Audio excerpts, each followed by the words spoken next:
Vous savez comme nous sommes là, ce n'est pas au hasard. Il n'y a personne qui est ici par hasard. Donc Dieu au ciel t'avait vu à la place où tu es et tu seras ici ce matin. Je vous dis c'est la vérité. Je suis très content de me retrouver parmi vous. Comme mon grand frère m'a présenté, je suis votre frère Platini, que plusieurs ici connaissent aussi. Je suis l'un des fils de la maison. Le frère Blanchard, c'est mon grand frère. Je les connais vraiment personnellement. Les frères Hervé de même. Moi, je les appelle mes conseillers. Et ils sont là pour mes conseiller. Et leurs conseils m'aident beaucoup. Avant même que je puisse arriver en Côte d'Ivoire, Dieu m'avait accordé la grâce de faire connaissance avec eux. Et ils sont venus d'abord là où moi j'étais. Ils ont jeté leur filet. Et ils m'ont attiré ici.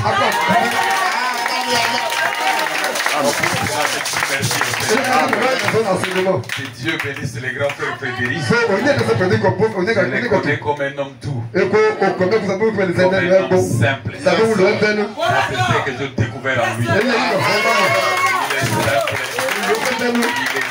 Il est simple, la considération des autres. En tout cas, que Dieu le bénisse. Dieu bénisse tous les bien-aimés frères. Dieu bénisse tous les bien-aimés sœurs. Parce que si vous ne venez pas, notre ministère n'aura pas de sens. On ne peut pas prêcher aux arbres. On prêche aux êtres humains. Que Dieu vous bénisse parce que vous êtes venus ce matin.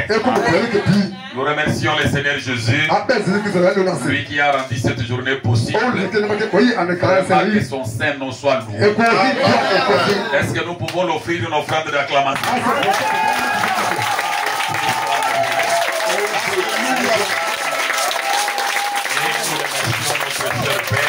Le frère Okito, notre pasteur, lui qui nous a rendu aussi possible cette occasion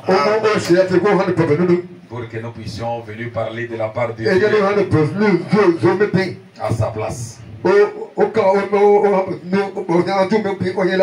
Nous allons lire la Bible. Nous lisons la Bible dans 2 Pierre chapitre 1er. Nous lisons le verset 12 avant de lire le chapitre que nous allons exploiter ce matin. Chapitre 1er de 2 Pierre au verset 12. Verset 12. 2 Pierre. Oui. Chapitre 1er, le verset 12. Ok. 2 Pierre, chapitre 1er, le verset 12. Nous lisons. Oui. Voilà. Pourquoi je prendrai soin de vous rappeler ces choses. Bien que vous les sachiez et que vous soyez affermis dans la vérité présente. Tel que je suis là, je vais prendre soin de vous rappeler les choses que vous connaissez. Sans vraiment retenir. Je ne vais pas prêcher de nouvelles choses. Je vais vous rappeler les choses que vous connaissez déjà pour que ça puisse vous aider à être affermi dans cette vérité dans laquelle vous vous trouvez. Parce que tel que vous êtes là, vous êtes dans la vérité. Rassurez-vous, vous n'êtes pas ici en train de tâtonner. Vous n'êtes pas ici en train de présumer. Mais vous êtes ici parce que vous êtes dans la vérité. Alléluia. Ça, j'aimerais me rassurer. Est-ce qu'il y a quelqu'un qui croit qu'il est dans la vérité? Est-ce que quelqu'un croit qu'il est dans la vérité? C'est que vous avez écouté comme témoignage ce matin. Ça ne se fait pas partout. Et ça ne se fait pas sur n'importe qui. Frère, Dieu va se soucier de toi. Tu es n'importe qui? Non, tu n'es pas n'importe qui. Il y a des hommes et des femmes sur cette terre qui vivent pas parce qu'ils veulent vivre, et même au moins ont le désir de partir. Mais Dieu ne veut pas, parce que Dieu a un plan pour eux. Dieu a un plan avec eux. C'est ce que je vais vous rappeler. Lisons maintenant les chapitres que nous allons exploiter. Vous allez voir que ce témoignage-là devait d'abord passer, parce que ça a introduit la prédication. Ephésiens chapitre 1er. C'est ce que nous allons exploiter. Vous allez confirmer qu'il fallait que d'abord ce témoignage soit donné. Nous commençons à partir du verset 3. Suivez attentivement. Verset 3 d'Éphésiens chapitre 1er. Béni soit Dieu. Béni soit Dieu. Le Père de notre Seigneur Jésus-Christ. Lui, le Père de notre Seigneur Jésus-Christ. Qui nous a bénis. Il a fait quoi? Il nous a déjà bénis. Alléluia. Ce matin, nous bénissons Dieu. Lui, le Père de notre Seigneur Jésus-Christ.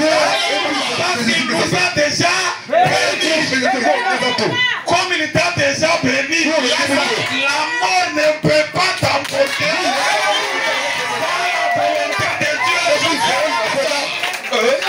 Est-ce que quelqu'un croit ça? Est-ce que quelqu'un croit ça? Même si l'enfer tout entier se réunit, tous les sorciers du monde se réunissent contre toi, aussi longtemps que Dieu n'a pas encore fini avec toi, tu peux jamais mourir. Voilà pourquoi nous bénissons Dieu. Béni soit Yahweh, il nous a bénis déjà. Il ne vous bénit pas ce matin. Il nous a déjà bénis. Quand est-ce que? Lisez, grand frère. Il nous a bénis de toutes sortes de bénédictions.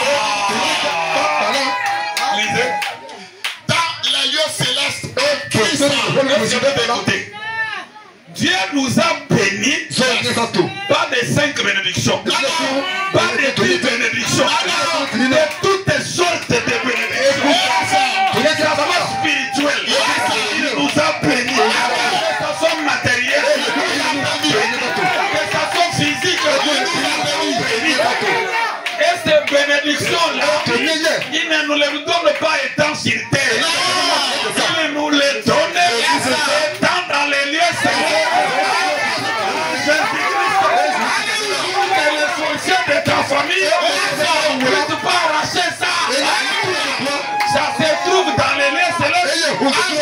Jésus-Christ. Alléluia. Il peut arracher ça. Il peut arracher ça. Personne. Lisez, grand frère, verset 4. En lui, Dieu nous a élus. Jésus-Christ, Dieu t'a déjà élu. Dieu t'a déjà choisi. Pas aujourd'hui. Toi qui n'es pas choisi ce matin. Peut-être tu es venu pour la première fois. C'est pas aujourd'hui que Dieu t'a appelé. Toi, Dieu t'a déjà choisi. Quand? Avant la fondation du monde. Dieu t'a déjà choisi.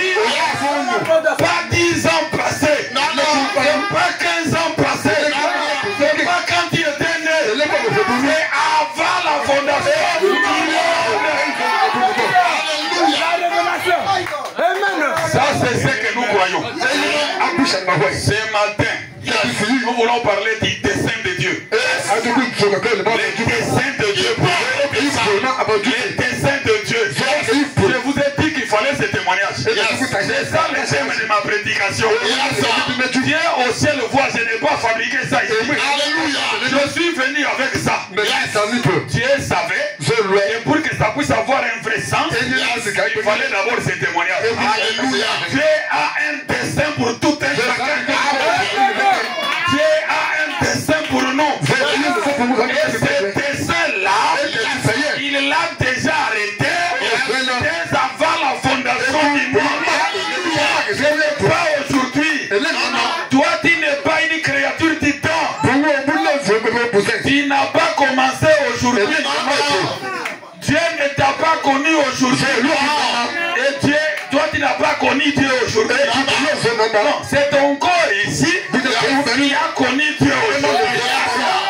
Mais le vrai toi, ce n'est pas ce corps. Le vrai toi a connu Dieu par la fondation du monde. Alléluia. Le dessein de Dieu. Non, ma sœur, Dieu a un dessein pour toi.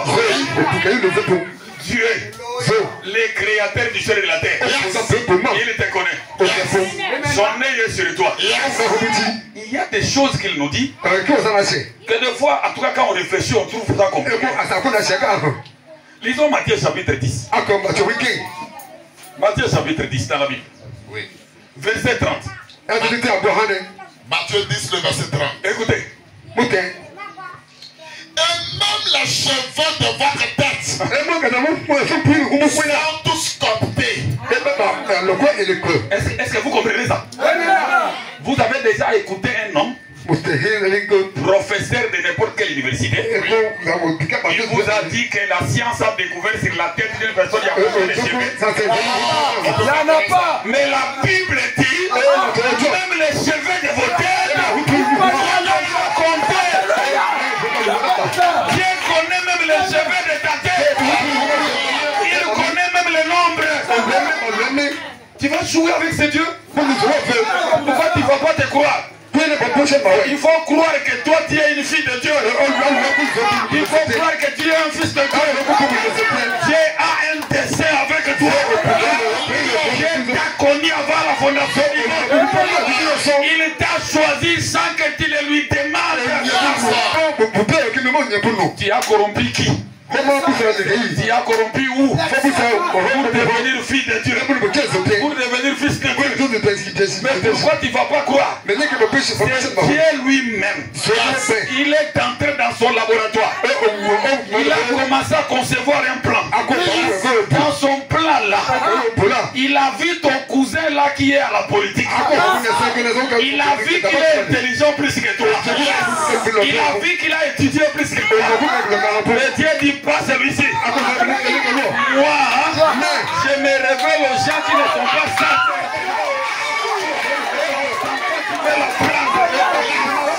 Je me suis caché aux sages, aux intelligents. Je cherche les moins intelligents. Je cherche les moins sages. Dieu commence à prier. Il voit ta tante là, qui est directrice d'une société. Elle ici, avec son orgueil là, on ne va pas marcher avec elle. Je vais le mettre de côté. Dieu vient vers toi. Il y a même qu'il te trouve sans orgueil. Il y a même plus que l'orgueil. Il y a même incrédible. Il n'y a même pas une bonne vie. Il ne te comporte même pas bien. Et Dieu dit, moi c'est seulement Rahab là. Moi c'est seulement comme serviteur. C'est seulement celle-là. On dit, mais Seigneur, tu as oublié son cousin qui est prêtre catholique. Qui vit très bien. Qui se comporte bien. Tu vois, c'est ces bandits là. Dieu dit, c'est seulement cet escroc là. Il a mon ADN dans son sang. Dans mon plan, je vois son nom. Dieu va t'appeler. Qu'est-ce que tu as fait? Il n'y a rien fait. A un dessein pour tout un chacun. Nous parlons du dessein de Dieu. Dieu nous a choisis avant la fondation du monde. Il nous a élis avant la fondation du monde.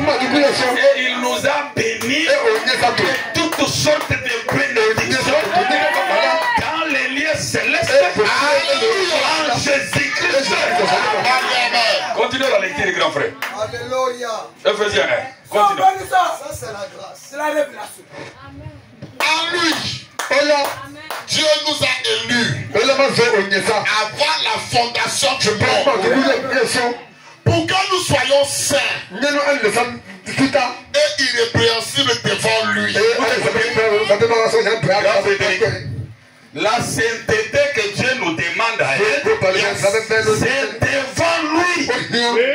Ce n'est pas devant les gens du monde. Ils nous croient. Ils ne nous croient pas. Notre devoir, c'est de plaire à notre Dieu. Je dis amen ça. Tout ce que moi je fais, tout seulement mal. Moi, il ne me croit pas. Tu veux que qui puisse te croire? Dieu t'a élu à être sans reproche devant lui. Devant lui. Il est 3 fois saint. Il sera sans reproche comment? Lui-même a trouvé une solution. Il a trouvé un moyen. Bien tel que tu es, il a un sang. Le sang de son fils. Avant même que tu arrives devant lui, il jette ce sang là sur toi. Le sang là te purifie. Tu apparais devant lui. Il est sans péché. Les hommes du monde restent avec ta vie passée. Lui là, il est comme ça. Lui là, lui peut dire que lui aussi prie. Parce que lui aussi il prie.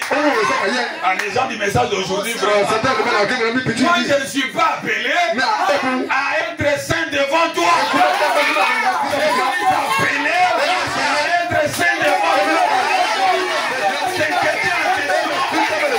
C'est lui-même qui me fournit. La sainteté que toi tu me demandes, je vais prendre ça. Tu me demandes. La sainteté que tu veux que je te montre. Je vais prendre ça où? Toi et moi, on est nés sur la terre. Écoute comment nous héritons une malédiction. Nous héritons une malédiction. Quand nous venons au monde, il est né dans le péché, conçu dans l'iniquité. Maintenant, au monde proférant les mensonges. La sainteté que toi tu me demandes, je vais prendre ça où? C'est ça la vérité. Si cette terre, la sainteté, je prendrai. Tous la sainteté famille. Où est-ce que je vais prendre? Mais il y a un homme qui a aussi un plan. Dans son plan, il a tout prévu. Il a tout prévu. Il connaît ma condition. Il connaît ma situation. Il a déjà pourvu à un anneau avant la fondation du monde. Pour que quand je m'approche à lui, avant de traverser la dernière barrière, j'entre d'abord sous les sangs. À l'entrée de la porte de sa maison, il y a cette rayure. On a placé du sang rouge. A été aspergé à la porte là avant que j'entre. Dès que je piétine ces lieux-là, et sans l'âme est là, il purifie, il apparaît saint devant lui. Voilà pourquoi. Considère plus la manière dont Dieu te voit. Ne cherchez pas à prendre l'importance que les gens disent de toi. Qu'est-ce que Dieu lui dit de toi? Dieu t'appelle son fils bien-aimé. Il a élu avant la fondation du monde. Dieu t'appelle sa fille bien-aimée. Prends en considération ce que Dieu dit de toi. Dieu te dit, il t'a élu avant la fondation. Il t'a béni de toutes sortes de bénédictions pour que tu sois sans reproche devant lui, pas devant les hommes. Les hommes auront toujours des choses à te pointer. Et tu seras dans cette chair. Les hommes auront toujours des choses à te pointer. Mais Dieu, lui, il sonde les reins et les cœurs. Il voit les désirs qui est dans ton cœur. Il a les désirs d'être changé. C'est ce que Dieu considère. Alléluia. Je J'aime ce point-là. En vérité. C'est lui qui connaît les désirs. C'est lui qui connaît. C'est lui qui sonde les reins et les cœurs. Ses yeux, ses yeux ne regardent pas l'extérieur. Si ses yeux regardaient l'extérieur, David n'allait pas être loin comme roi. David n'allait pas être loin. S'il regardait l'extérieur, Jésus n'allait pas naître à Bethléem. Dieu ne regarde pas l'extérieur. Dieu regarde ce qui se passe dans ton cœur. C'est vrai que tu as péché. Ce que tu as fait là, c'est mal. C'était un péché. Mais quel est l'état de ton cœur? Est-ce que ton cœur apprécie ça? Est-ce que ton cœur regrette ça? C'est ce que Dieu considère. Voilà pourquoi, s'il te rappelle, il t'a déjà choisi par la fondation du monde. Il n'a pas de bureau où aller changer ça aujourd'hui. Ça, c'est mon frère. C'est ça le destin de Dieu. C'est ça le choix. C'est ça le destin. Et son nom soit glorifié. Et Paul nous dit de bénir Dieu pour ça. Paul nous dit de bénir Dieu à cause de ça. À cause de ça. Voilà pourquoi tu es tombé malade. Comme ce que mon grand frère a dit. Même toi-même en tout cas. Tu n'avais plus d'espoir. Les gens commençaient déjà à se préparer. Ils attendaient que tu n'allais pas finir la semaine. Tu n'allais pas finir le mois. Mais te voilà aujourd'hui debout. Vois ça, les desseins de Dieu. Dieu a un dessein avec toi. Tant que tu n'es pas encore arrivé avec lui, il ne va pas te laisser partir. Là, ça doit entrer et ça doit devenir notre vie. Et comme je vis là, je suis sous une volonté qui est parfaite. Rien ne peut me nuire tant que cette volonté n'est pas accomplie. Alléluia. En vérité. J'aime ça. Alléluia. Verset 9, grand frère. Au verset 9, il a dit, nous faisons connaître le mystère de sa volonté. C'est là le bienveillant dessein qu'il avait formé en lui-même. Est-ce que vous écoutez? Amen. Dieu vient nous faire connaître le mystère de sa volonté. C'est ce qu'il nous fait connaître ce matin. Il a une volonté pour toi. Il a une volonté pour moi. Il veut que tu puisses connaître ça.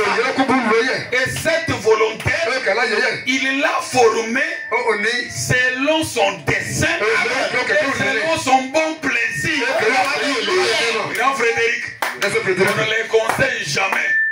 Ces dieux-là. On ne peut pas les conseiller. On ne peut pas les corrompre. Quand il a aimé, il a aimé. Quand il a rejeté, il a rejeté. Ton conseil ne peut pas les changer. Non. C'est selon le bon plaisir de sa volonté. Voilà pourquoi. Si on comprend ça comme ça, on va se critiquer pourquoi. Pourquoi? Oh, lui là, on l'a fait confiance. Parce qu'il le connaît. C'est vrai, et il ne me connaît pas. Mais c'est lui qui a chuchoté dans leur cœur, me connaît. C'est Dieu qui choisit. C'est Dieu qui appelle. C'est Dieu qui place. On ne peut pas les conseiller. Quand il veut faire, on ne peut pas les décourager. Ça n'entre pas chez lui. Il n'a pas le temps de venir s'asseoir à côté de toi. Pour il te demande que tu veux sauver Blanchard. Tu parles de quel Dieu? Tu parles même de quel Dieu? De quel Dieu tu parles?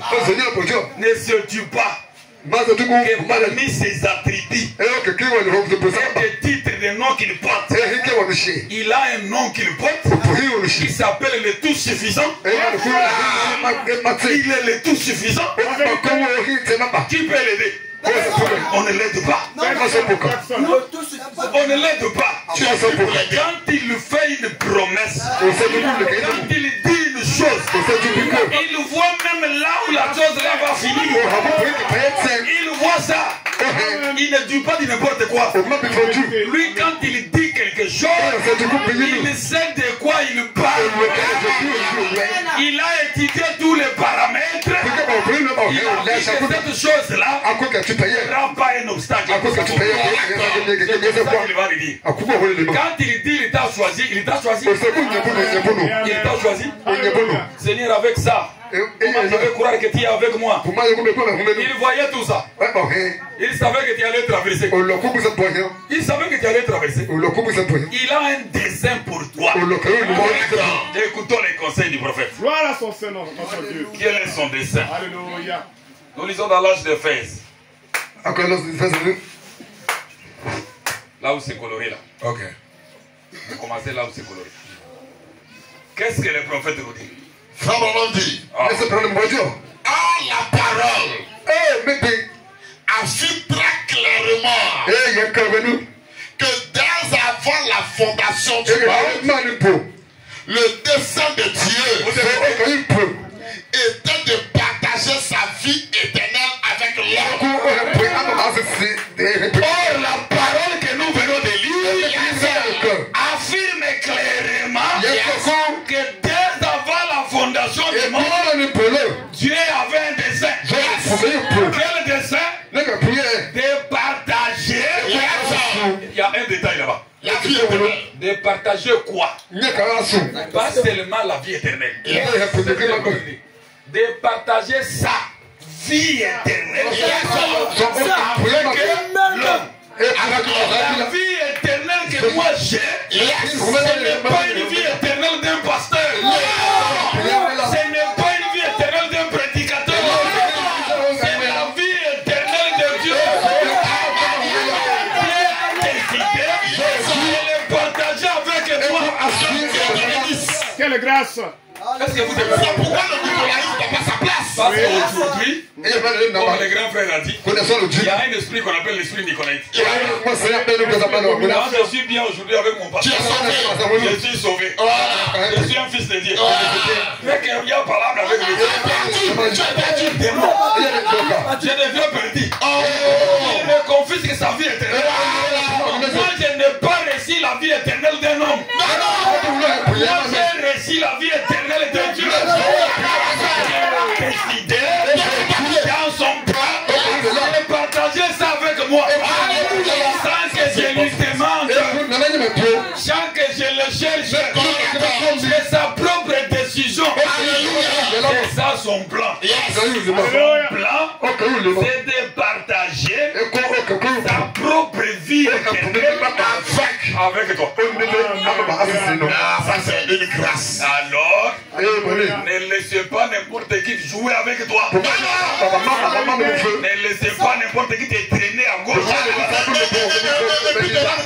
Dans des credos inutiles. Dans des dogmes inutiles. Dans des choses qui n'ont pas de fondement dans la parole.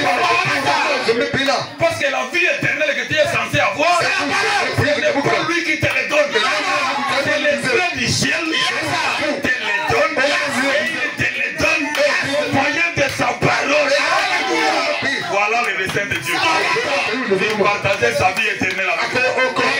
Quand il va le tenir, Dieu t'a appelé, il t'a béni de toute bénédiction dans le reste sans Jésus-Christ. Mais le déclencheur, la clé de toutes ces bénédictions-là, c'est sa vie éternelle en toi.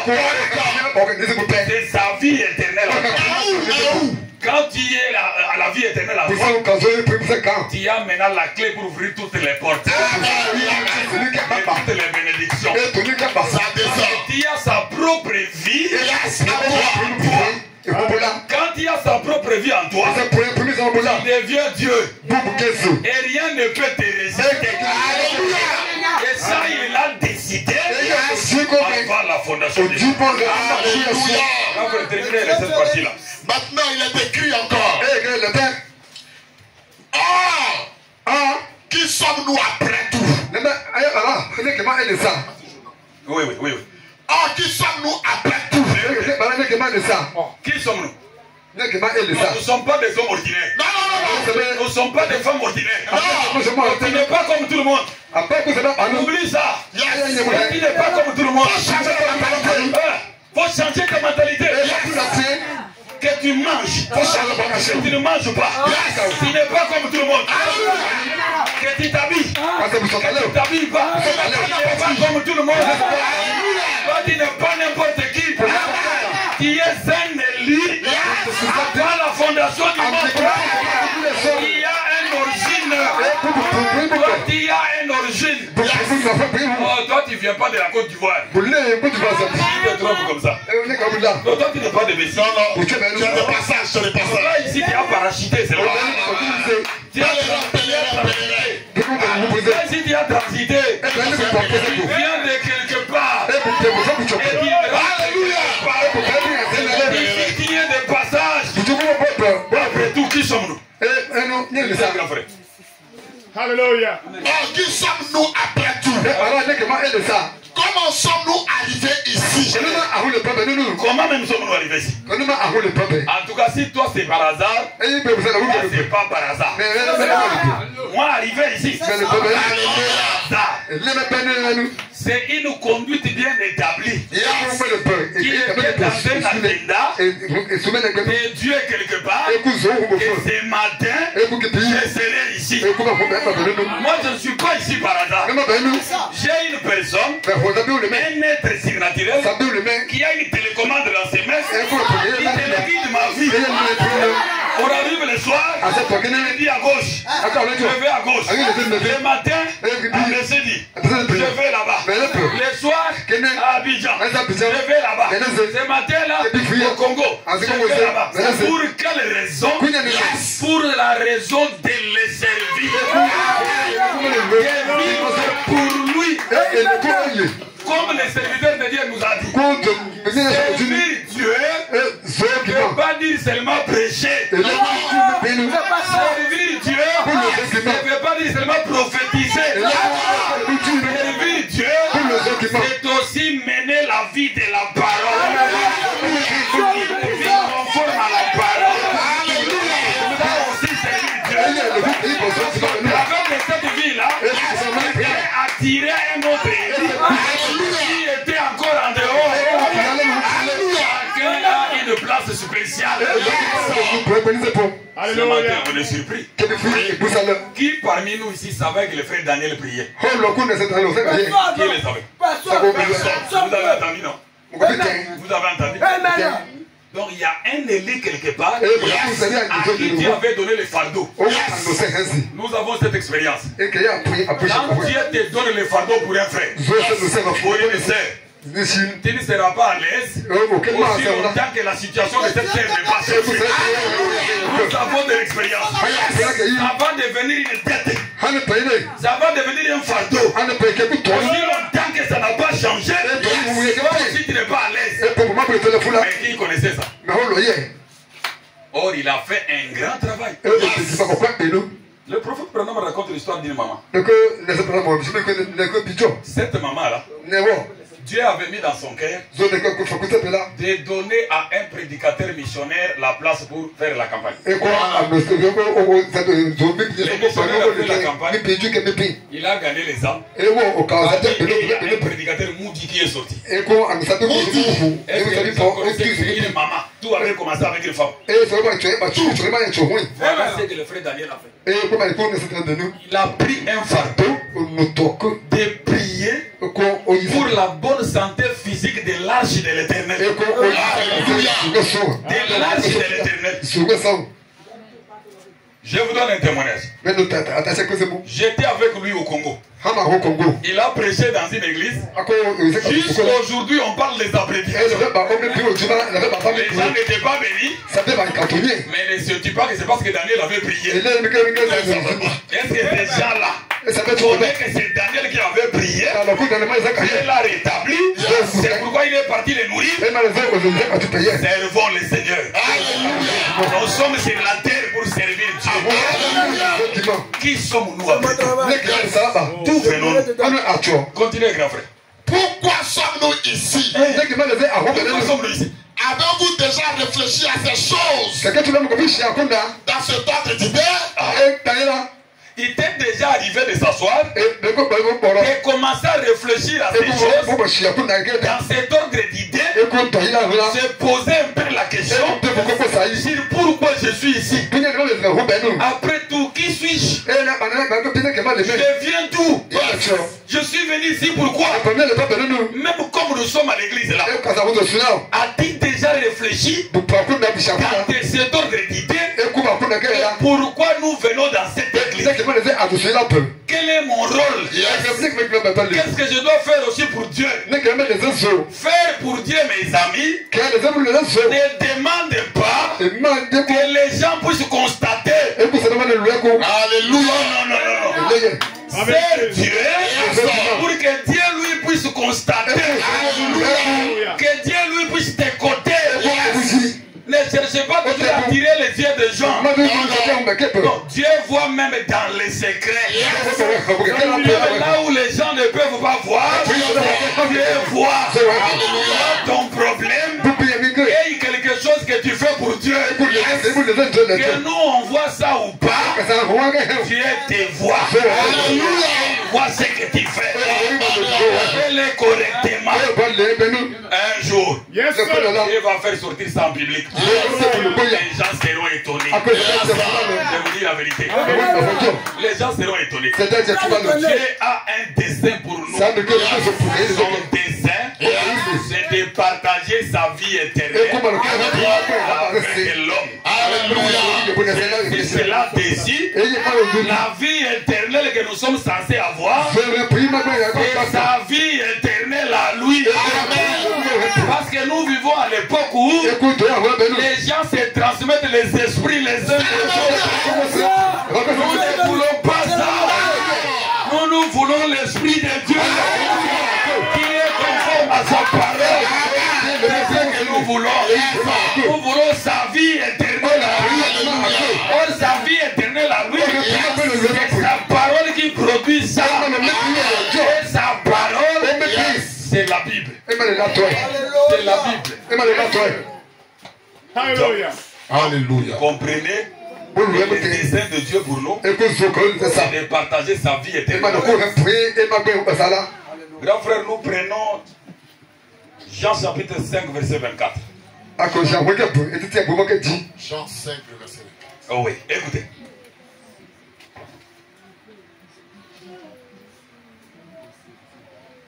Verset 24. En vérité, je vous le dis, celui qui écoute ma parole et qui croit à celui qui m'a envoyé a la vie éternelle et ne vient point en jugement, mais il est passé de la mort à la vie. Est-ce que vous écoutez? Comme le dessein de Dieu, c'est de partager sa vie éternelle avec nous. Mais il y a une méthode au travers duquel nous allons recevoir cette vie éternelle. Cette vie éternelle, nous les recevons en écoutant la parole de Dieu. Pourquoi Jésus dit en vérité, dans l'Ancien Testament, quand un prophète se tenait devant les gens, et qu'il disait ainsi parle l'Éternel, tout le monde savait que là on ne peut pas discuter, on ne peut pas contester. Ce n'est pas cet homme qui parle, mais c'est l'Éternel en lui qui parle. Maintenant cet Éternel-là qui parlait au travers des prophètes, s'est fait chair. Et il est venu dans le Nouveau Testament sous forme du Seigneur Jésus. Lui ne pouvait plus dire ainsi par l'Éternel. Parce que le même Éternel qui parlait était là en personne. Voilà pourquoi lui disait en vérité, je vous l'ai dit, en d'autres termes, absolument, sans contredire, ce que je vous dis, c'est Dieu qui dit. Qu'est-ce que Dieu nous dit? C'est lui qui écoute mes paroles. Et quand Quand il l'écoute, il le croit à celui qui m'a envoyé. Il a la vie éternelle. Vous savez pourquoi? Il dit celui qui écoute. Parce que tout le monde n'écoute pas. C'est pas tout le monde qui peut écouter. Tout le monde n'a pas d'oreille pour écouter la parole. Ici, il n'est pas question des oreilles physiques. Ici, il est question des oreilles spirituelles. Des oreilles invisibles. Ça, tout le monde n'en a pas. Ceux qui en ont, c'est ceux qui ont été prédestinés avant la fondation du monde pour venir écouter la vérité. Et dans leur cœur, il a placé une profondeur. Et quand ils écoutent la vérité, ils ont les désirs de se conformer à cette vérité. Ils n'ont pas de force. Ils n'ont pas de capacité. Au fin fond d'eux, il y a un désir qui bouge quand ils écoutent la vérité. C'est ce désir-là qui les amène à genoux pour dire Seigneur, tu sais, sans toi je ne peux rien. Si tu ne me viens pas en aide, je ne vais pas parvenir. Pourquoi Jésus a dit ça? C'est lui qui écoute mes paroles et qui croit c'est lui qui m'a envoyé à la vie éternelle. Tu reçois la vie éternelle quand tu écoutes la parole de Jésus. Parce que cette vie éternelle, c'est sa vie à lui. Ce n'est pas ta vie à toi. Ce n'est pas la vie de ton oncle. Ce n'est pas la vie de ta tante. C'est la vie de Dieu lui-même. Pour te les donner, il a prévu une manière à travers laquelle tu peux les recevoir. Quand il les reçoit, Jésus te promet que tu passes de la mort à la vie. De quelle vie? La vie éternelle.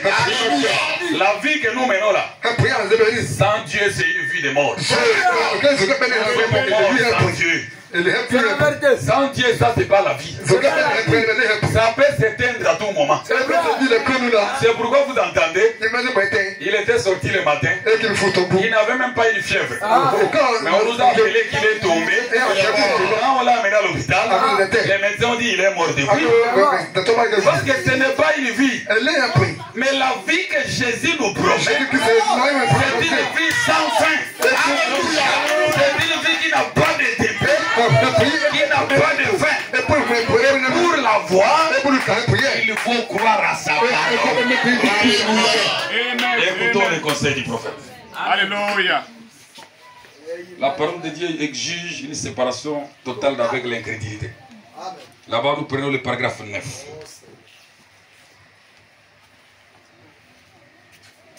Écoutons les conseils du prophète. La parole de Dieu exige.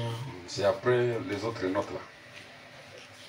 Ok, la parole de Dieu exige. Paragraphe 9. Oui, écoutez. Dieu ne prononce jamais une parole. À moins qu'il ait une raison qui le pousse à prononcer cette parole.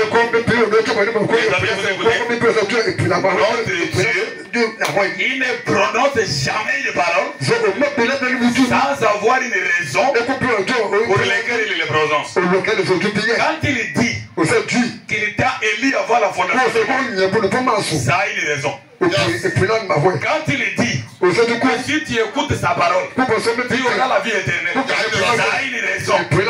Lui ne dit pas de n'importe quoi. Quand il prononce quelque chose, il connaît la raison pour laquelle il prononce ça. Lisez, grand frère. Il n'est pas comme fou et moi. Vous écoutez? Dieu n'est pas comme toi et moi. Je peux te faire une promesse aujourd'hui. C'est pas parce que je ne vais pas l'accomplir. Hein. Mais en tant qu'un homme, je croise des circonstances. Je rencontre des circonstances qui m'empêchent de ne pas atteindre ma promesse. Je suis un homme. Et lui, quand il promet, il a un autre nom. Il a un autre nom. Les circonstances ne lui font rien. le grand, il parle obstacle. Quand il se présente devant les circonstances les reconnaissent comme le maître des temps et des circonstances. C'est ça son nom. Voilà pourquoi quand il promet, il connaît la raison. Il a poussé à promettre. Quand il dit une chose, il sait la raison. Et il sait qu'il va l'atteindre.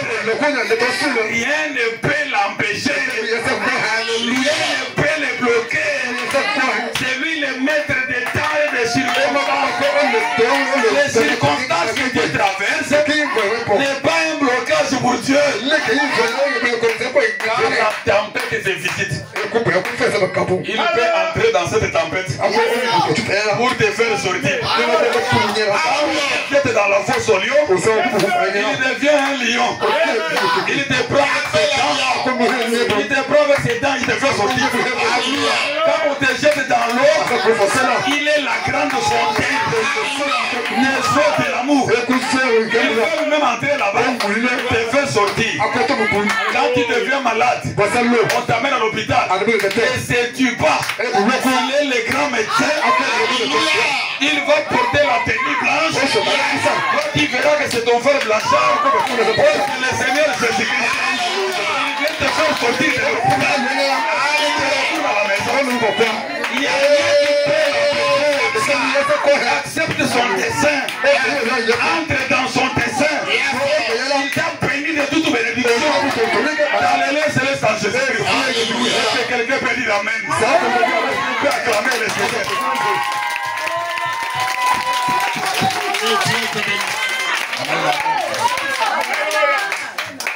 Mon frère continue. Ça c'est correct. Merci Seigneur. Nous, plus particulièrement moi-même.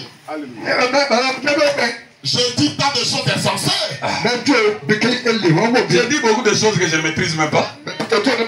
Que je ne saurais même pas accomplir. Mais Dieu, lui, n'est pas comme ça. Lui, quand il dit quelque chose, il est tenu de l'accomplir.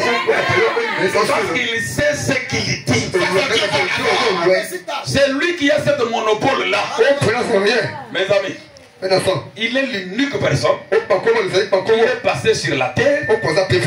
Physiquement comme ça, il n'était même pas géant, il n'était même pas gros, mais un jour il se tient devant les gens. Il dit, tous tels que vous êtes là, venez à moi, avec vos fardeaux et vos soucis. Moi je vais transporter ça. Et je vais vous donner les miens. Paisible. Il est l'unique personne qui a dit, je suis le premier et le dernier. Il est ici et il est là-bas. Toi tu es au milieu ici. Si tu veux reculer, même qui était dans son plan, tu vas le croiser derrière toi. Si tu veux avancer, tu vas le croiser devant toi. Voilà pourquoi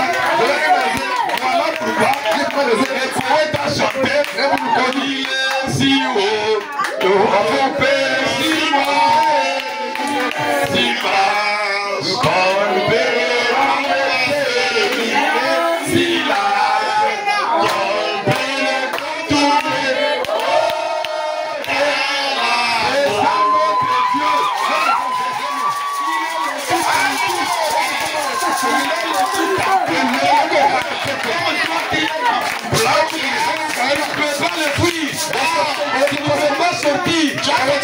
si tu recules, tu vas le voir. Si tu vas de l'avant, tu vas le voir. Voilà pourquoi nous autres ici, tu rencontres un fou en route. Un fou. Il te dit pourquoi tu t'inquiètes. Toi tu n'es pas comme tout le monde. Comment toi tu t'inquiètes comme ça? Un fou. Il dit ça. Enlève tes pensées là. Va servir Dieu. Grand évangéliste. Va servir Dieu. Il ne te connaît pas. Tu restes là, commence à le regarder. Un fou. Pas une fois. Plusieurs fois. Grand Blanchard. Je vais vous donner un témoignage. Vous savez que moi je suis parti chercher le fétiche, on m'a refusé. Fétiche. Je suis à la chaîne. Je vous dis, je suis à la chaîne. J'étais tellement fatigué de la vie. J'ai commencé à suivre des émissions à la radio. J'ai entendu un monsieur renommé. Renommé. Oh, il a des choses. Je vais te donner, tu mets dans l'eau. Tu te laves, la malédiction va te quitter. Les portes vont s'ouvrir. Ainsi de suite. Vous avez je l'ai consulté. Vous savez la réponse qu'il m'avait donnée. Va écrire ce que je t'ai dit. Aucun féticheur de cette terre peut te donner le fétiche. Toi, dans ton sang, il y a quelque chose qui ne peut pas se marier avec le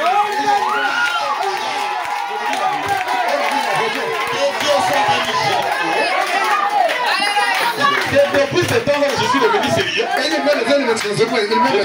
Moi, je suis un fils de Dieu.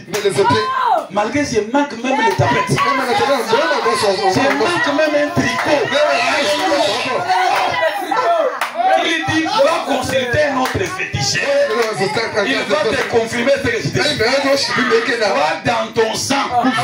Je vois une lumière qui fait que personne ne peut t'initier.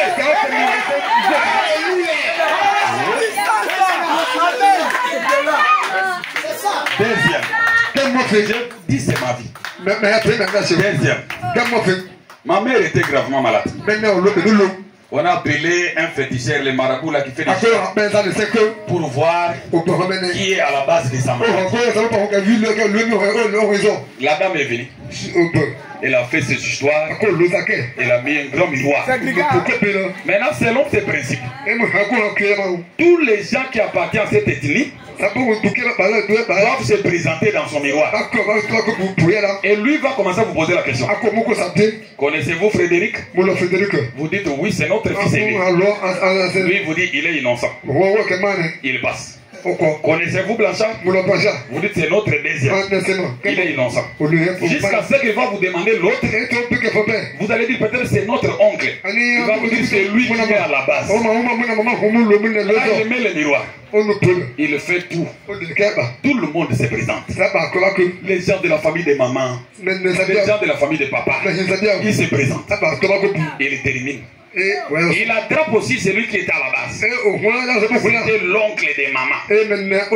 Maintenant, ma maman avait la curiosité. Il lui pose la question. Mais il y a mes 3 enfants que tu n'as pas cités. Et ils n'ont pas apparu. La dame dit donnez-moi leur nom. Maman dit il y a bienvenue. Il y a Massaro. Il y a Platini. Et ils ne sont pas apparus. La dame recommence.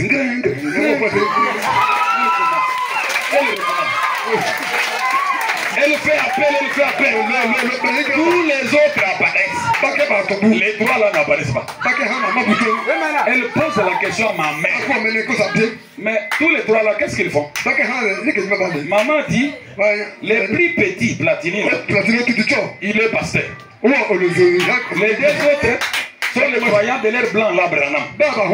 Elle dit, et il ne peut pas apparaître ici.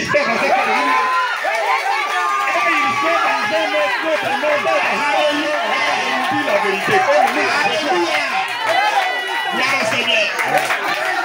Cette dame l'a dit, il voit tes 3 enfants là, et il ne peut plus sortir. Ils sont dans un autre monde. Frères et sœurs, le dessein de Dieu est de nous amener dans les lieux célestes. Nous ne sommes pas les gens de ce monde. Que ta condition ne te trompe pas. Non, quand les sorciers te regardent, ils te voient dans un autre monde. Ne te néglige pas. Crois Dieu au mot. Regarde sa parole. Il veut partager sa vie éternelle. Je vais vous dire la vérité. Grand frère Hervé, c'est ça que j'ai dit que je ne me vais pas mourir. Je connais ma vie. Je connais d'où je viens. Je ne vais pas mourir comme ça. C'est impossible. Non. Je vous dis la vérité. Si on commence les témoignages, on va dormir ici. La vérité.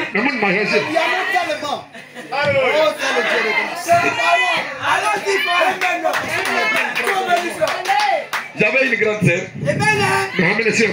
Elle est déjà morte. Elle et son mari, ils avaient des fétiches. Ils étaient dans Rose Croix.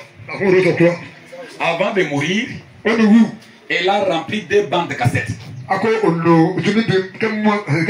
la repentance. Dans sa repentance, elle dit que ces 2 bandes, que Platini ne puisse pas écouter ça. D'ailleurs, je m'étonne comment il vit jusqu'aujourd'hui. Tout le monde a écouté sa repentance. Vous écoutez? Elle connaît ce qu'elle avait fait. Mais elle s'étonne comment la personne en question vit. Frère, Dieu a un dessein pour nous. Quand tu découvres ça, tu vas te comporter en conséquence. Tu sauras que tu ne pas n'importe qui. Tu sauras que la main de Dieu est sur toi. Que les bateaux puissent tanguer dans l'eau. Tu sais là où tu te tiens. Tu sais que si je vais rencontrer les 5 qui m'ont précédé. Mais s'il n'a pas encore fini avec moi, je ne vais pas partir. C'est ça le dessein de Dieu. Dieu ne dit pas des choses pour les dire. Dieu, quand il dit quelque chose, c'est pour qu'il puisse accomplir ce qu'il a dit. Paragraphe 15, grand frère. Seulement dans cette brochure. Eh bien, si nous croyons la parole de Dieu, elle est pour nous la parole de vie. Si nous croyons la parole de Dieu, attention. Pas si nous croyons la parole d'un homme. Pas si nous croyons les credos humains.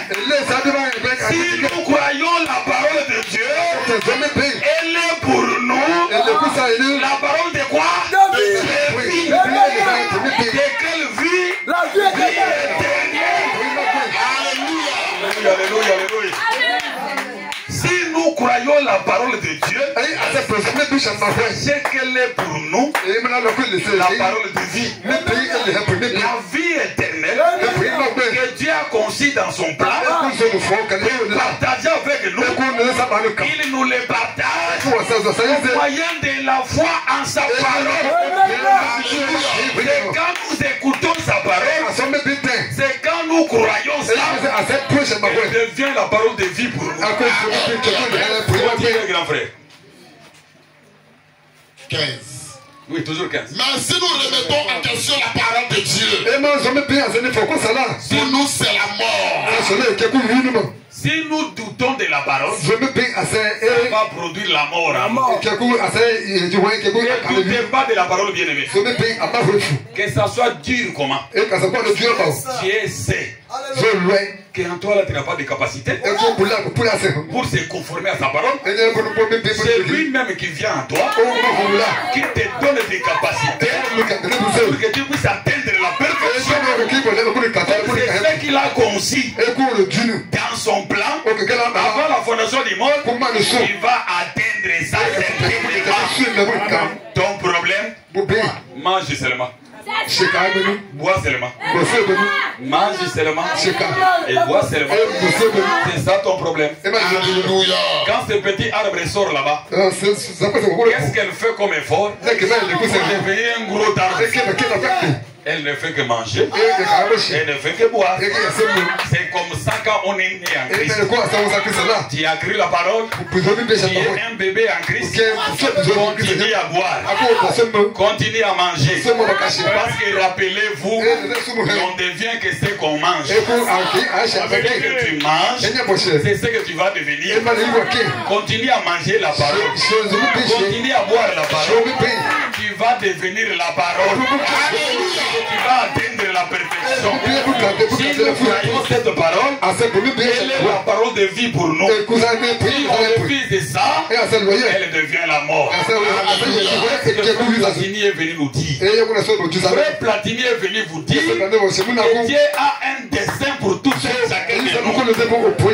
La présence ici, c'est pour accomplir les desseins de Dieu. Et le dessein de Dieu, c'est qu'il partage sa vie éternelle avec toi. Alléluia. Et quand il te le donne, tu deviens son serviteur, tu deviens sa servante, quelle que soit la place où il te place. Ne te bouscule pas avec quelqu'un d'autre. Reste à ta place. Dieu va te perfectionner. Là où tu es, Dieu va t'adopter seulement là où tu es. C'est qu'il faut pour triompher toute l'incrédulité. Remontez en haut. Alléluia. Paragraphe 13 et 14. Non, c'est ce que nous croyons. C'est ce qu'il faut pour triompher toute l'incrédulité. Et c'est au début. Oui. Maintenant, toutes les bénédictions rédemptrices à notre disposition, c'est ça? Parce que Saint Paul nous a dit que Dieu nous a bénis de toutes sortes de bénédictions dans les lieux célestes. Le prophète confirme en disant maintenant, sachez que toutes les sortes de bénédictions rédemptrices, toutes ces bénédictions-là que Dieu nous a bénies, il nous l'a donné au travers de la rédemption de son Fils Jésus. Il y a eu trois là-bas. Maintenant, toute la bénédiction rédemptrice à notre disposition, nous la race humaine, fut payé pour nous au calvaire. Quand Jésus est mort pour nous, tout était payé. Nous croyons que l'œuvre et le plan entier de Dieu, que chaque bénédiction rédemptrice fut accomplie au calvaire. Est-ce que vous écoutez? Ta bénédiction ne dépend pas d'un être humain. Ce n'est pas cet oncle-là qui a ta bénédiction. Si tu croyais ça comme ça, tu étais dans le rêve. Ta bénédiction, Dieu te l'a donnée au travers de l'œuvre du calvaire. Ce matin, tu as le droit de revendiquer ça. Ça t'appartient.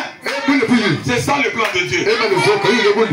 Lisez, grand frère. Que chaque bénédiction rédemptrice fut accomplie au calvaire. Que toute la promesse de Dieu fut rendue possible pour chaque être humain.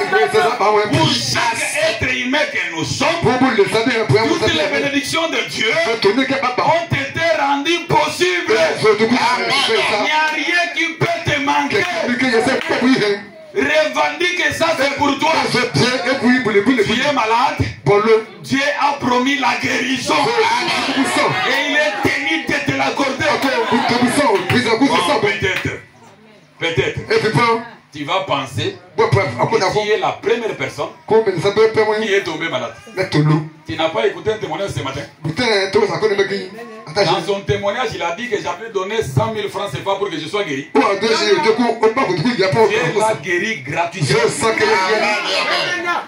C'est pour dire que si toi aussi tu t'approches du même Dieu sur la même base, le même Dieu va produire le même résultat. Donc il va te guérir. Terminez, grand frère, lisez.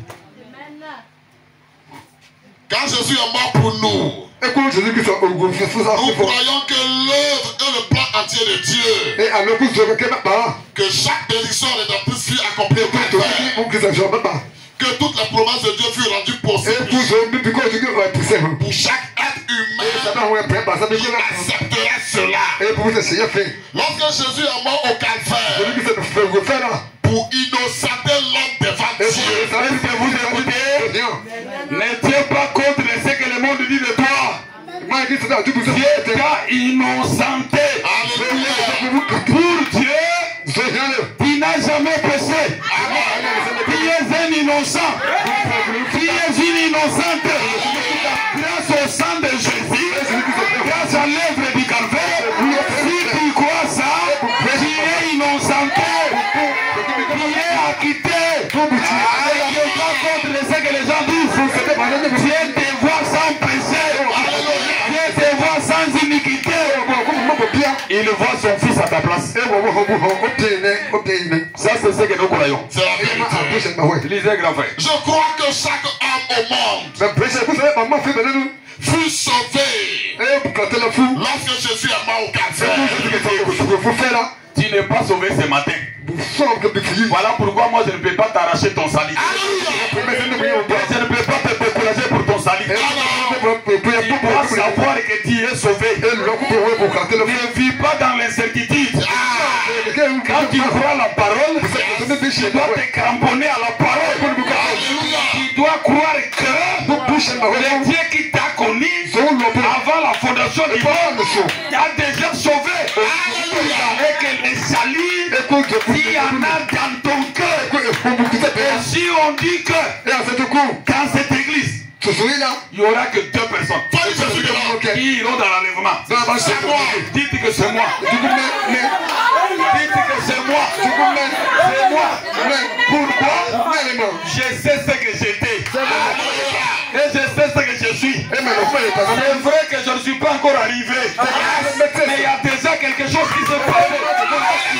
Je n'étais pas comme ça. Et je connais ce qui vibre dans mon cœur. Quand je fais le mal, il y a un bouton qui me met mal à l'aise dans mon cœur que je dois arranger. Quand je fais le bien, mon cœur se réjouit. À cause de ces désirs-là, Dieu va penser à moi. Ne te sous-estime pas. Jésus t'a sauvé au calvaire. C'est pas qu'on va venir t'arracher ça. On ne va pas venir t'arracher ça. Lisez, grand frère. Et maintenant, chaque personne malade au monde fut guéri lorsque Jésus est mort au cancer. Tant qu'il est malade, ce n'est pas ce matin que tu vas être guéri. Ce matin, quand nous allons prier pour toi, c'est ta guérison qui va se manifester. Il a déjà eu quand Jésus mourait à la croix. Ce sont des bénédictions rédemptrices que Dieu a mis à ta disposition parce que tu as crié. Ta guérison ne se trouve pas entre mes mains, mais ça se trouve aussi entre mes mains. Comment ça? Quand je prends la parole, je te rappelle, tu reçois ça, tu crois ça, je te guéris. Dieu te guérit. Parce que Jésus l'a accompli depuis le calvaire. C'est ça le dessein de Dieu. Et ça ne quitte pas tes pensées. Tu n'es pas un enfant de Dieu aujourd'hui. Tu es un enfant de Dieu dès avant la fondation du monde. D'ailleurs, toi tu es même la pensée de Dieu. Dieu a exprimé. Tu es la pensée de Dieu. Toi tu es la pensée de Dieu lui-même que Dieu avait avant même que la fondation du monde commence. Toi tu étais dans ses pensées. Aujourd'hui il t'a seulement exprimé. Il t'a seulement exprimé. Lisez, grand frère. Et maintenant, c'est une œuvre achevée. Maintenant, la chose à faire, c'est de pouvoir amener les gens à voir cela et à accepter cela.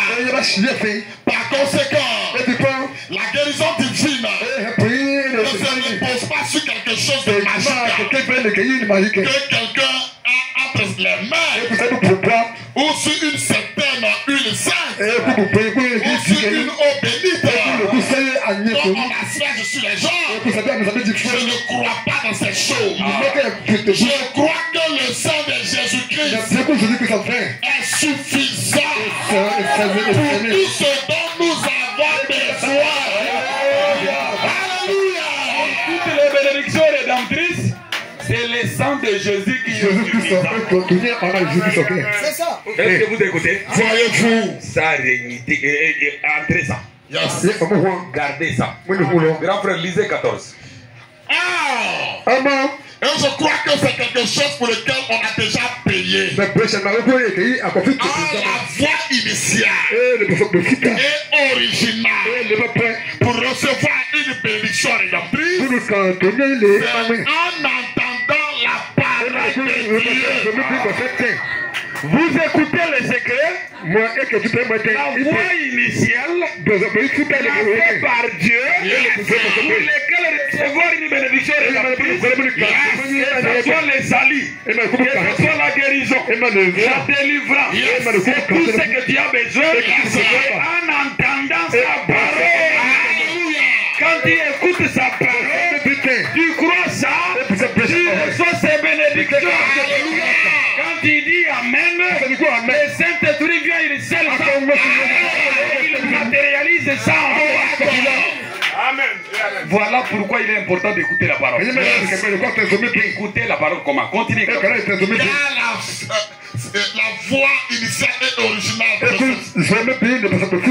pour recevoir une bénédiction rédemptrice en entendant la parole de Dieu. Dans la foi vient de ce qu'on entend. Et ce qu'on entend de la parole de Dieu, tel que la prêche les prédicateurs.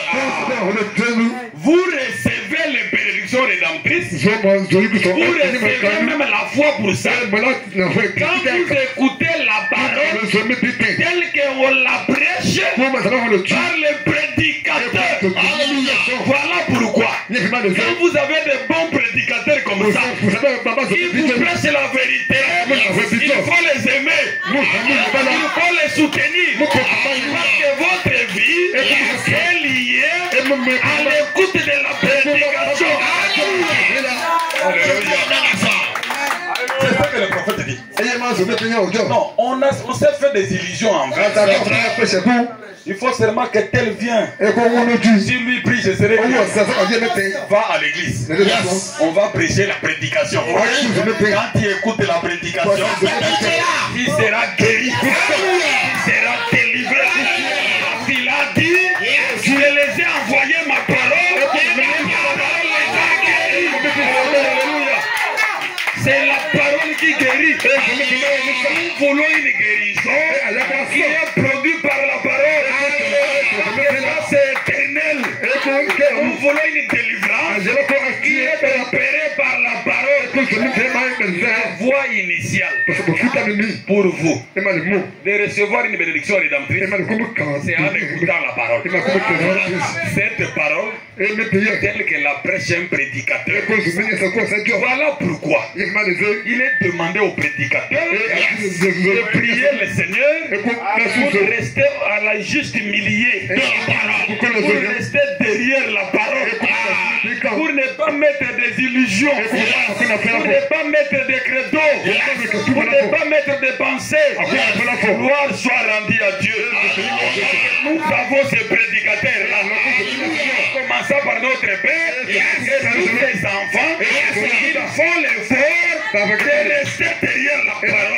Ils font l'effort de nous répéter que la parole, nous devons prier pour eux, nous devons les soutenir et nous devons les aimer.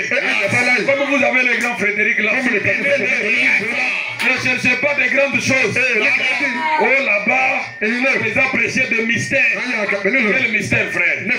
Le plus grand mystère, c'est la conversion. C'est la nouvelle naissance.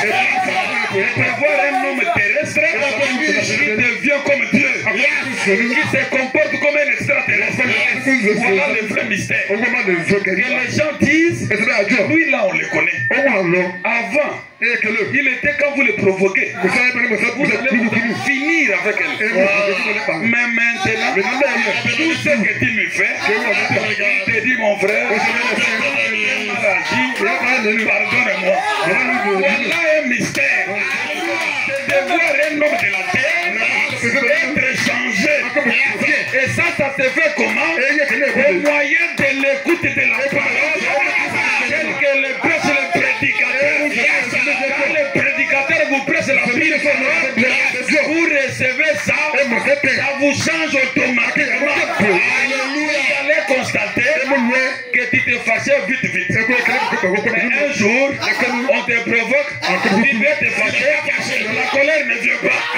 Tu te poses la question, qu'est-ce qui s'est passé avec moi? C'est pas comme ça.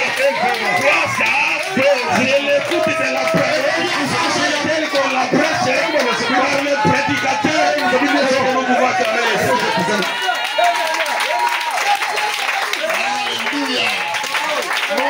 véritables conversions. On n'a pas de choses fabriquées. Cette parole est capable de changer. Tu n'es pas la première personne. Dans cette Bible, ils ont parlé d'Arab, la prostituée. Il a été changé. Comme Samaritaine a été changé. Zaché, homme d'affaires, a été changé. Il a crié aux mêmes paroles. Il va aussi te changer. Le problème, sois fidèle à écouter la parole. La prédication. Un jour, il va t'étonner toi-même. Il va te demander est-ce que c'est moi ou ce n'est pas moi. Parce que tout ça, c'est dans le plan de Dieu. On n'a rien à forcer. L'unique effort que tu as à faire, viens écouter la parole de Dieu. Écoute seulement la parole. Dites seulement amen. Tu vas dormir, tu vas te réveiller. Tu n'arrives plus à mentir ton mari. Mon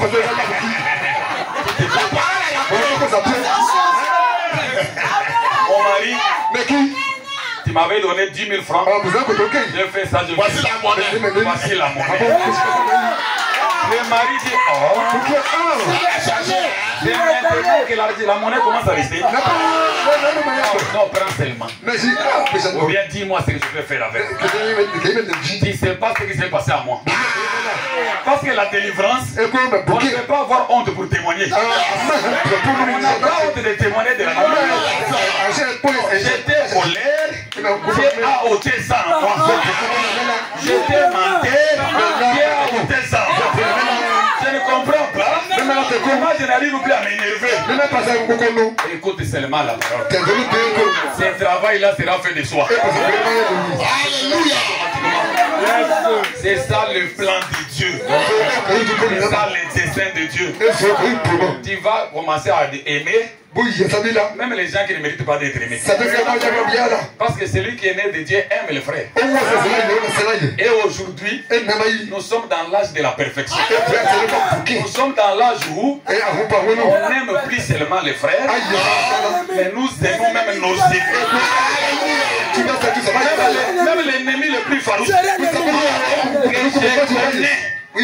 Que s'il a l'occasion, il va me tuer. Moi je l'aime et je prie pour lui. Et je le fais sans égoïsme. De tout mon cœur. Au contraire, je dis au Seigneur, Seigneur, aide-le à être sauvé. Que son âme soit sauvée. Je voudrais être au ciel avec lui. Et l'âge dans lequel nous vivons, où Paul disait, quand le parfait sera venu, le parfait là, c'est l'amour divin. Cela est déjà venu. Je trouve dans cette parole les autres que nous avons reçus, la Bible interprétée. Au fur et à mesure nous écoutons ça, ça nous taille, ça nous façonne, ça nous donne la force. Nous devenons des hommes et des femmes très aimables. Voilà là où nous allons. Quelque chose pour terminer pour aujourd'hui. C'est ça le dessein de Dieu. Amen, amen.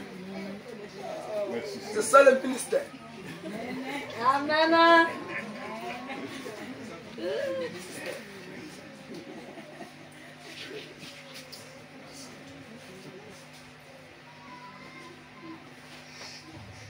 Prenez le paragraphe 16 ici. C'est le titre, c'est la flèche de délivrance. Le Dieu est tiré à l'aide d'un arc. Paragraphe 16. Eh bien, écoutez. Vous savez, peu importe combien la chose paraît mystérieuse. La vie éternelle que Dieu nous promet, ça paraît mystérieux. Parce que la parole nous dit que nous devons devenir comme Dieu. Non, mes frères, réfléchissons. Est-ce que c'est possible? Mais ça paraît mystérieux. Nous là, nous atteindrons un niveau où on ne saura plus raisonner le mal. Où on ne va plus penser le mal pour quelqu'un. Où on va aimer tout le monde. Notre problème, c'est de dire amen à ça. C'est seulement de croire ça. Le travail, c'est lui qui va le faire. Pour lui, quand il commence une œuvre, il ne s'arrête pas en route. Comme il nous a appelés, selon son propre plaisir, pour que nous soyons l'image de son Fils. Retenez, il va atteindre ce but-là. Il n'a jamais échoué. Qu'est-ce que nous devons faire? Lisez, grand frère. Peu importe combien la chose paraît mystérieuse, Dieu tient toujours sa parole. Même ce que Dieu t'a promis, peu importe combien ça paraît mystérieux, Dieu tient toujours sa parole. Dieu accomplit toujours sa parole. Pourquoi je le dis avec force? Dans cette église, devant les gens qui sont devant moi ici, il y a des hommes et des femmes ici qui atteindront la perfection. Je le dis avec force. Ça ne dépend pas de moi. Vous n'êtes pas ici au hasard. Il y a un Dieu qui vous a rassemblé ici. Il y a un Dieu qui vous a appelé ici. Ce Dieu-là est capable de vous amener à la perfection. Que les gens qui ne croient pas doivent croire que Dieu atteindra la perfection. Non, frère, Dieu va nous rassembler comme ça. Enfin, Révérend Blanchard, mais respect. Est-ce qu'il y a une écriture qui dit que les gens peuvent se rassembler comme ça? Tous ce sont seulement des écritures. Non. Tous ce sont seulement des soi-disant. Non. Il y a des croyants dedans. Même Jésus qui avait 12 croyants, il avait 3 sortes de croyants. Il y a toujours 3 sortes. Même dans les jardins d'Éden, il y avait 3 sortes de croyants. Il y avait Caïn, il y avait Ève, il y avait Adam, et ainsi de suite. Mais ici, vous allez me dire que ce sont seulement des ingrédients. Il y a des hommes ici, il y a des femmes ici qui sont la sémence de Dieu.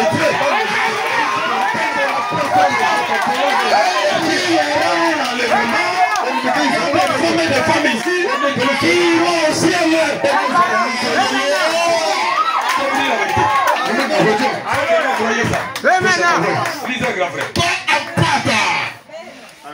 Peu importe combien ça paraît insensé pour les gens, Dieu tient toujours sa parole. Et si Dieu fait une promesse annonçant quelque chose, Dieu tiendra cette promesse. Vous et moi, nous pouvons faire une promesse. Nous manquons à notre promesse. Pourquoi?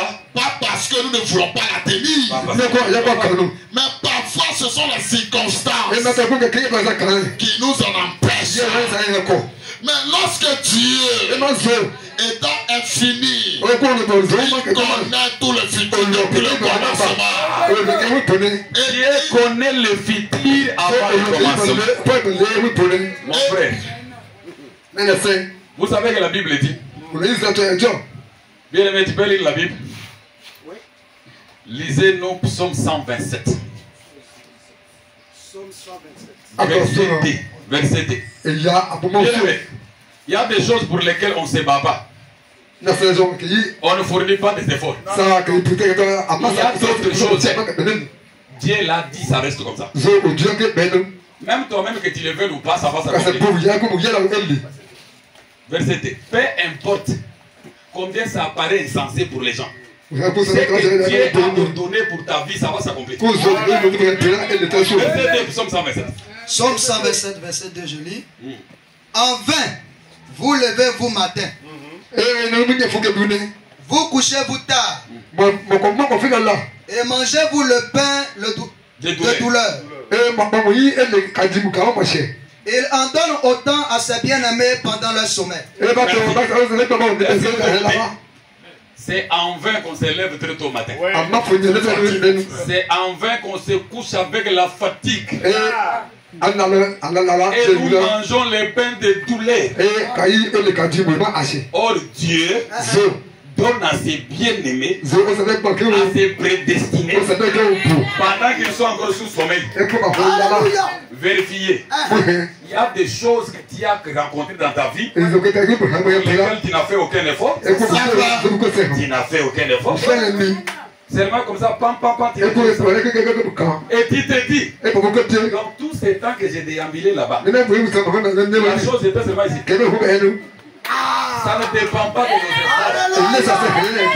Peu importe, ça apparaît mystérieux. Et toujours sa parole.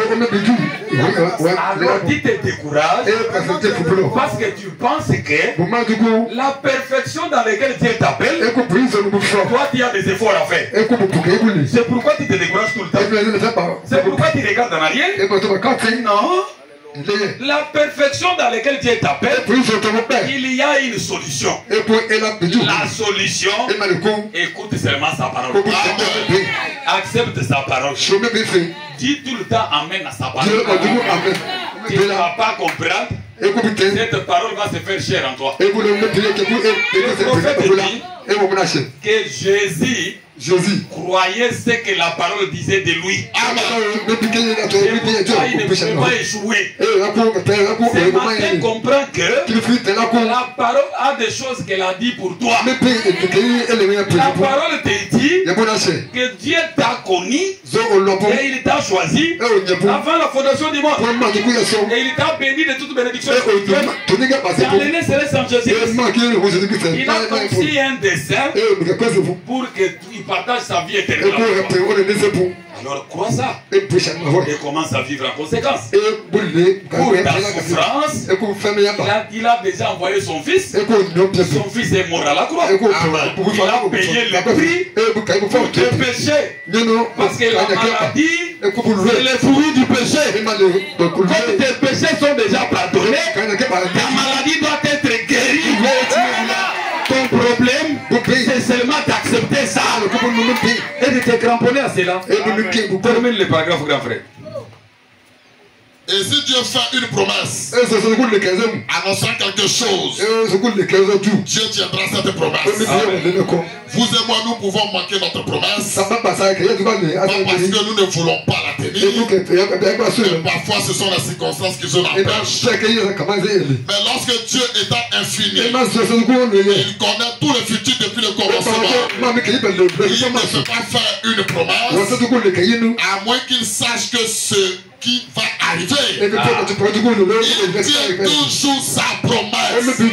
Pas qu'il tient sa promesse, mais il tient toujours. Comme il a tenu pour ta sœur qui est à côté de toi, il le tiendra aussi pour toi. Cette sœur-là qui s'est mariée n'a pas fini le mariage dans l'économie de Dieu. Cette sœur-là qui a eu des enfants n'a pas fini les enfants dans l'économie de Dieu. Ce frère-là qui travaille n'a pas fini le travail dans l'économie de Dieu. Et le Saint-Esprit que Dieu a donné à ton frère est encore en gogo dans son économie. Ce matin, il peut te le donner. Dieu tient toujours ses promesses. Tout ce qu'il promet, il l'accomplit. Ton problème, c'est de croire à ce que Dieu a dit, c'est de confesser ça, et de vivre en conséquence. Parce que la Bible dit, c'est en croyant du cœur qu'on parvient au salut. C'est en confessant de la bouche et on parvient. Ton problème, crois que le plan de Dieu pour toi est qu'il partage sa vie éternelle avec toi. Et cette vie éternelle-là, c'est sa propre vie. Et Dieu n'a qu'une seule nature. Et sa nature, c'est l'amour. Quand il te donne sa vie éternelle, il te donne l'amour. Tu vas aimer tout le monde, sans exception, sans condition, et tu vas atteindre la perfection. Pour ta maladie, Jésus est mort à la croix. Pour ta souffrance, Jésus est mort à la croix. Même ce matin, il peut changer ta vie. Il peut changer les temps et les circonstances. Il peut te donner un nouveau témoignage. Tout ce que moi j'ai à faire, c'est de te rappeler ce que lui a déjà fait pour toi. Et toi, crois la parole. Et la prêche, le prédicateur. Je suis venu vous prêcher. Vous êtes dans le plan de Dieu. Vous n'êtes pas ici au hasard. Dieu a un programme avec vous. Croyez ça. Accrochez-vous à ça. Et allez de l'avant. Un jour, c'est lui qui vous a appelé. C'est lui qui a commencé cette œuvre en vous. L'achèvera et amènera la perfection. Si nous avons un lendemain, nous allons nous rencontrer au pied de Jésus. Nous allons dire, qu'est-ce que je vous avais dit? Voilà là où nous nous retrouvons. Mangez la parole. Vivez la parole. Soyez les amoureux de la parole. Et Dieu va achever son œuvre. Aimez votre berger. Votre berger à nous tous. Aimez nos conducteurs.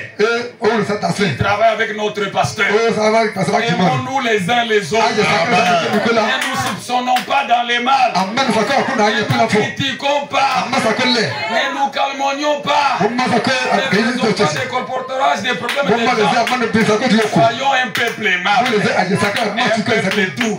Un jour, nous atteindrons la perfection. Voilà ce que je voulais vous dire. Ne négligez pas votre vie. Ne négligez pas ce que vous êtes. Et ces plans-là, que Dieu vous amène à la perfection. Venez comme son fils bien-aimé pour ce matin. Que Dieu vous bénisse.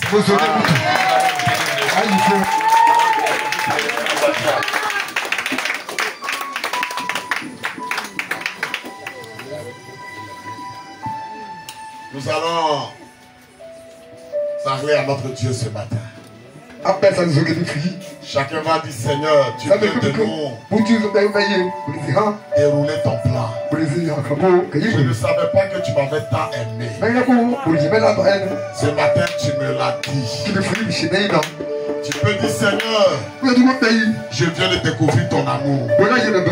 Parce que avant que je puisse même naître dans ce monde, tu as même déjà préparé un plan. À Golgotha, tu as payé le prix pour le salut de mon âme, pour le pardon de mes péchés. Oh Seigneur, tu es tellement bon. Je te adresse encore l'invitation ce soir. Si quelqu'un dans la salle ce matin, il peut venir à l'hôtel. Il peut dire, Seigneur, j'ai compris que tu m'aimes. Je vais te livrer ma vie ce soir. Je vais te livrer ma vie ce matin.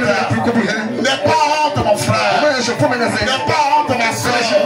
Ceci est le jour du Seigneur pour toi. C'est un jour spécial. C'est Dieu qui a parlé. Parce qu'il veut te sauver. Il veut te transmettre sa vie. Il veut changer ton histoire. Il veut changer ta situation. Tu peux m'en parler à ce moment. Lui dit, Seigneur, je me remets à toi ce matin. Fais-moi grâce ce matin. Change mon cœur. Merci de m'avoir révélé ces choses.